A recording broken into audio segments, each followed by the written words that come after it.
Y como cada sábado, ¿no? Estamos en contacto con el doctor Herbert Cuba García, ¿no? Reconocido médico, especialista en política de salud pública, columnista habitual del Montonero, ¿no? Portal de opinión, y también comentarista de RCR, Red de Comunicación Regional. Qué gusto saludarlo, doctor Herbert Cuba. Buen día, ¿cómo está usted? Muy buenos días y un saludo a través suyo a todos los peruanos. A veces programamos temas que van vinculados a la salud, pero a veces el día a día ya nos gana, ¿no? Con todo lo que ocurrió esta semana, ¿no? Vamos a Bueno, tratar de vincular el tema de la crisis con el tema de la salud. Empecemos primero por la crisis, ¿no? ¿Cómo ha analizado usted lo que ha acontecido en las últimas horas en el país? bueno, una semana muy rica en crisis política. Creo que ha sido una confrontación directa entre la población, el propio Congreso y el Ejecutivo. O sea, se han vislumbrado las tres tendencias que hay en el momento actual en la lucha por el poder político. Sin embargo, creo que en esta jornada, que debería haber resuelto el tema de alguna manera, no ha sido así, debido a que el propio Ejecutivo convirtió en un desliz que es una burla internacional o una protesta internacional, si lo queremos ver en el sentido político, por unas declaraciones del Premier. De tal manera que el gabinete se ha deslegitimado internacionalmente y obviamente también a nivel internacional, y eso le genera un nuevo problema al Poder Ejecutivo. Pero por otro lado también el Poder Ejecutivo ha hecho toda una estrategia comunicacional muy importante para fortalecer sus propias bases electorales. Y en este caso, ese ha sido el fin de ir, a pesar de las dificultades, a Junín y ahora a Puno. A pesar de las desavenencias internas que pueden haber en estas regiones, sin embargo, el hecho de que el gobierno se acerque le da un nuevo respiro popular, y por otro lado le genera calle, le genera aquello que no te había abandonado el propio gobierno. En otras palabras, ha empezado a hacer política porque está acompañando estas medidas políticas con algunas medidas populistas sumamente fuertes. Y aquí me parece increíble que el gobierno y el Congreso y la ciudadanía no repare en que hemos roto un esquema básico de la caja fiscal, que significa que los subsidios deben ser individualizados a las personas o en mayor casos focalizados, y no subsidios abiertos, subsidios ciegos que finalmente no favorecen a la gente más pobre, sino a los sectores intermedios. Y en este caso, estas reducciones, por ejemplo, de impuestos que han hecho, o esta exoneración de impuestos que han hecho para la canasta, algunos aspectos de la canasta básica, o el tema de los impuestos al combustible, lo que hace, lo que genera finalmente es que la cadena intermedia sean los que finalmente se favorezcan. Y aquí hay que señalar que ahora viene la otra campaña, y esto es el tema de la lucha contra el acaparamiento, con la lucha contra los malos empresarios, la fiscalización de los grifos, la fiscalización de los mercados. Es decir, es la otra contraparte que los pone activos a los ciudadanos en denunciar, y nada extraño es que finalmente los más pobres no se beneficien, sino se beneficien directamente, como hemos dicho al inicio, la cadena de comercialización. En este aspecto también se han señalado algunos temas adicionales, como que se entra de nuevo en discusión algunos aspectos básicos del aspecto económico de la constitución política, y otra vez se habla de que cada grupo político jala réditos de la última movilización multitudinaria que hubo en Lima, ¿no?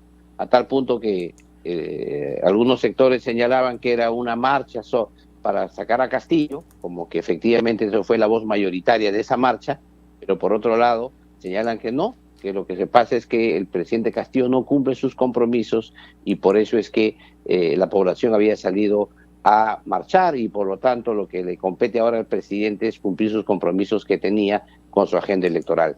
Es decir, una lectura cada uno para su lado, y eso es propio de países polarizados o como el nuestro, que cada uno interprete o lea, haga una lectura política a su manera y se ofrezca a sí mismo. Lo que sí ha llamado la atención enormemente es que en la reunión que tuvo el Congreso de la República con el presidente de la República, no se pudo armar una agenda mínima para el país, no se pudo armar, ya no digamos el cambio del presidente porque no había los votos, pero por lo menos una ruta que permita mantener líneas maestras para fortalecer el crecimiento económico y la lucha contra los pobres en el país. Vamos a mirar varios temas que usted ha señalado, ¿no? Primero, ¿no? La última reunión en el Parlamento, ¿no? El cálculo del gobierno era que ellos tomaban la iniciativa, ¿no? Lo que ellos no previeron es que la calle tomó la iniciativa ese día, ¿no? Entonces puso contra las cuerdas al gobierno, ¿no? Fundamentalmente lo que ocurrió en Lima, ¿no? Como primer aspecto, ¿no?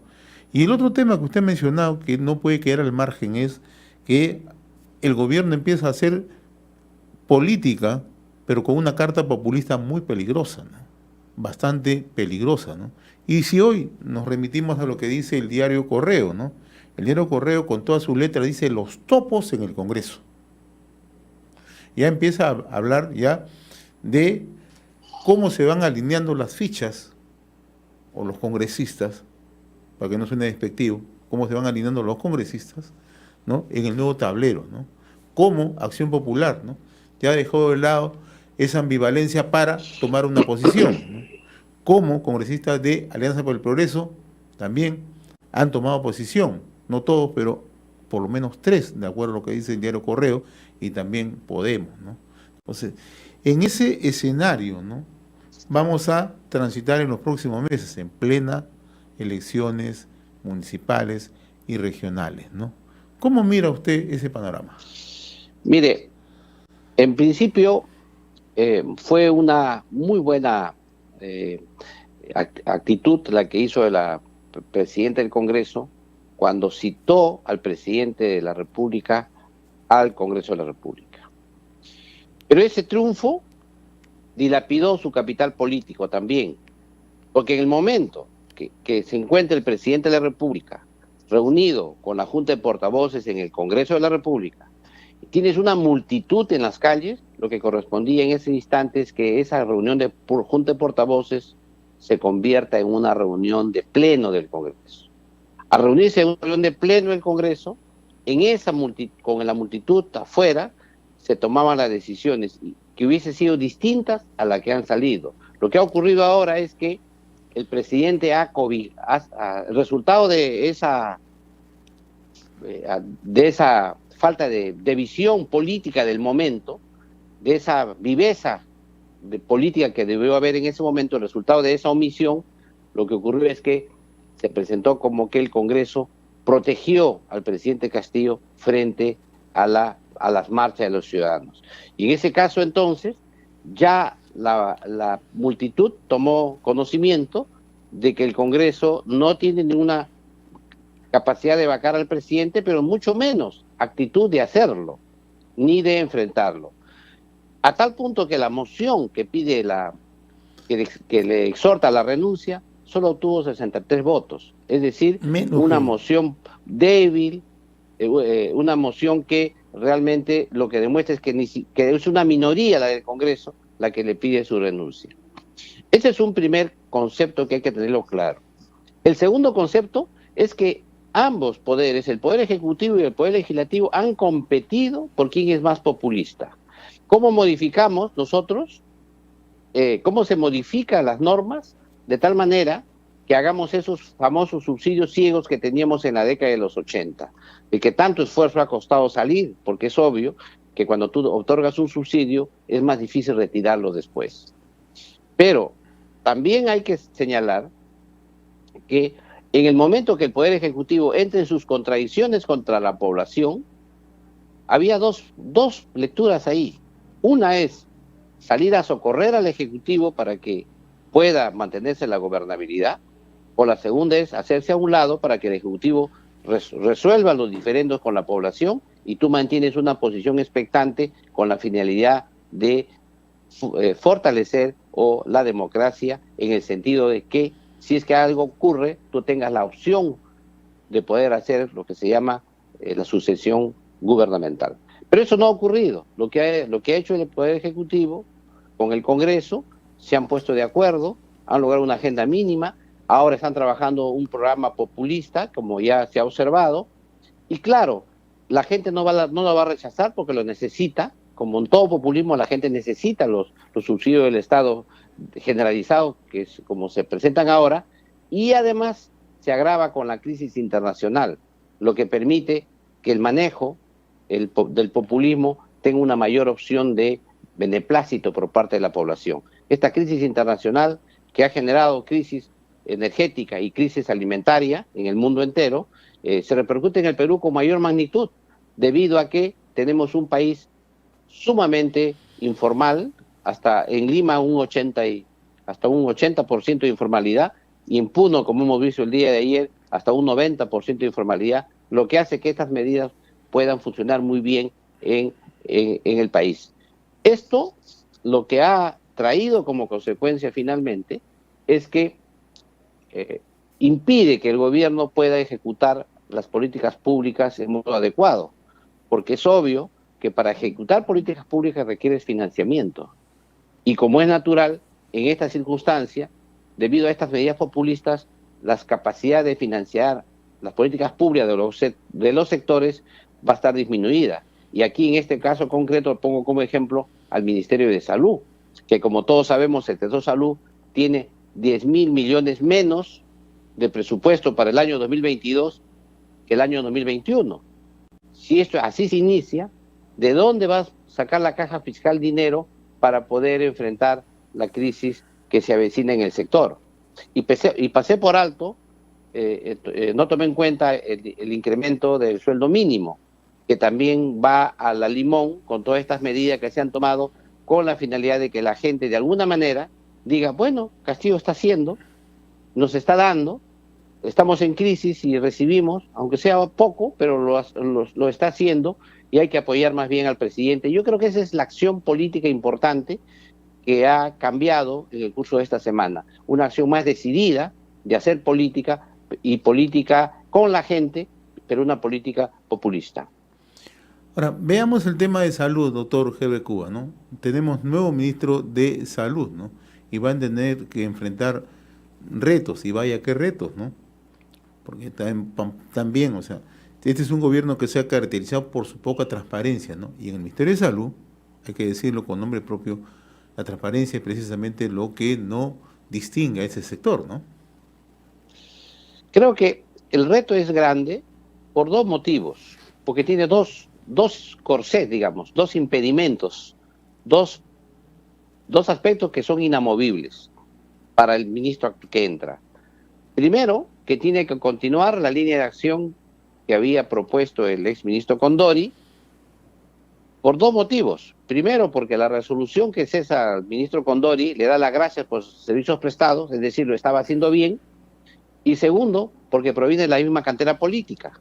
Entonces, ese es un primer tema. Y el segundo tema, que se le complica mucho al ministro, que es el segundo corsé que tiene, es que tiene que implementar un plan de salud que haga contenta a la población de alguna manera, entre comillas, una política populista. ¿Por qué? Porque si eso no se repercute en el sector salud, va a ser bien complicado que el ministro o la población que ya siente las ventajas de estas políticas, ya siente que le entra la adrenalina con este tipo de políticas, le van a exigir más al ministro. Y cuando quiera hacer eso tiene un gran inconveniente. No va a poder trabajar el tema del primer nivel de atención con enfoque comunitario que se necesita en modo técnico y adecuado. Ya, ahora, siguiendo la misma línea de análisis, ¿no? El tema de la vacunación, ¿no? El ministro va a tener que enfrentar ahora sí un tema mucho más directo, ¿no? Porque si es que, como ya se empieza a conocer, ¿no?, las nuevas variantes, nuevamente empieza el tema de los temores de la población, ¿no? Y sabemos que hay un número importante de personas que no cuentan con ninguna de las dosis, sobre todo en el interior del país. Otros solamente han cumplido una parte de la dosificación, ¿no? Y esto ya empieza a preocupar, ¿no? No tenemos información sobre eso abierta, ¿no? Ya no es como, por lo menos anteriormente nos enterábamos cómo marchaba el proceso, ahora ni siquiera eso, ¿no? Y ahí hay que ver que los cambios permanentes que ocurren en cada gestión, ¿no? Sí, mire, ese es el tema ya de gestión del ministro. Y el tema de gestión tiene que, primero, que debe aportar una agenda mínima. Es decir, qué lineamientos tiene, qué políticas públicas va a implementar, qué políticas, qué objetivos se plantea y en qué tiempos. Ese es un primer tema. Para lograr eso necesita gente. Y ahí viene el segundo problema. ¿Qué gente va a traer? ¿Va a mantener la que está? ¿Va a otra vez recomponer equipos técnicos que se habían fracturado en la gestión anterior? Y también requiere rodearse de médicos, porque son la profesión médica, son las que le van a ayudar en las especialidades que él requiere para poder impulsar estos cambios. Y esa relación también con la profesión médica está fracturada y que va a necesitar recomponer esa relación con la profesión médica. Pero aquí hay un antecedente que también abona en su contra. En el gobierno regional de Junín, la directora ejecutiva del hospital quirúrgico era una contadora pública. O sea, el gobernador regional había nombrado una contadora pública para que maneje un hospital que realiza actos médicos. Y ahí no hubo protesta alguna por parte del presidente del cuerpo médico, que en ese momento estaba en salud, que ahora es ministro. Entonces, me pregunto ¿tan fácilmente se pasa por agua caliente estos deslices del gobierno regional por la política y cómo veremos cómo se comportará ahora que llega a Lima como ministro de Salud ante la petición que pudiera existir para estas designaciones no técnicas que se puedan realizar en los diversos ambientes del país, en los diversos establecimientos de salud del país? Y en eso creo que ya trae un antecedente que de alguna manera va a ser más difícil incluso que se recomponga la relación con la profesión médica. Pero también el ministro anterior le ha dejado muchas expectativas, sobre todo a los profesionales de la salud no médicos, que eran sus aliados para combatir a la profesión médica, porque eso es lo que hizo el ministro anterior, buscar confrontar entre gremios del sector salud. Y en esa alternativa vamos a ver cómo resuelve esas expectativas que tienen estos gremios ahora. Y por otro lado están las demandas laborales que tiene en modo natural y que tiene que resolver porque ya se viene el pago del primer tramo de la escala salarial, se viene el segundo pago del mes de noviembre y como he señalado anteriormente, tenemos 10.000 millones de presupuestos menos que el año anterior. Además, los gastos operativos del sector salud se incrementan con la inflación. No se olvide que en el sector salud se compra alimentos como todos los ciudadanos porque los hospitales tienen alimentación, se compra ropa, ropería, hay farmacias, etcétera, de tal manera que cuando hay una inflación general o crece el precio del costo de vida de los alimentos, también repercute directamente en el gasto hospitalario. Y esto hace que el dinero que fue presupuestado en un momento, ahora ya ese dinero no les alcance y por lo tanto soliciten incremento presupuestal para cumplir sus promesas. Ese es otro de los aspectos que tiene como dificultades el ministro. Y también hay otra dificultad más, que tiene que fortalecer las estrategias sanitarias por dos motivos. Primero, porque la vacunación del COVID la tiene que continuar y la tiene que reforzar y ahí tiene dificultades, porque como todos sabemos, la vacunación había decrecido frente al mes de febrero en este mes de marzo. Por lo tanto, aquí tiene que fortalecer esta vacunación, pero también tiene que fortalecer la vacunación de las otras vacunas que no son COVID.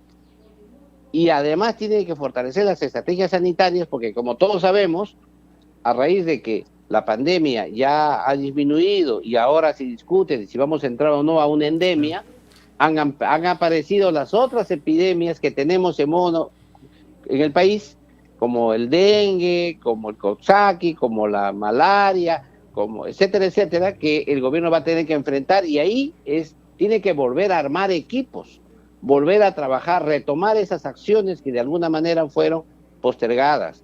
Y un tema que tiene que retomar en modo urgente es la salud mental, porque en el país tenemos ahora, después de este encierro por la cuarentena, un crecimiento en los problemas de salud mental, y hoy día los pacientes sufren el peloteo.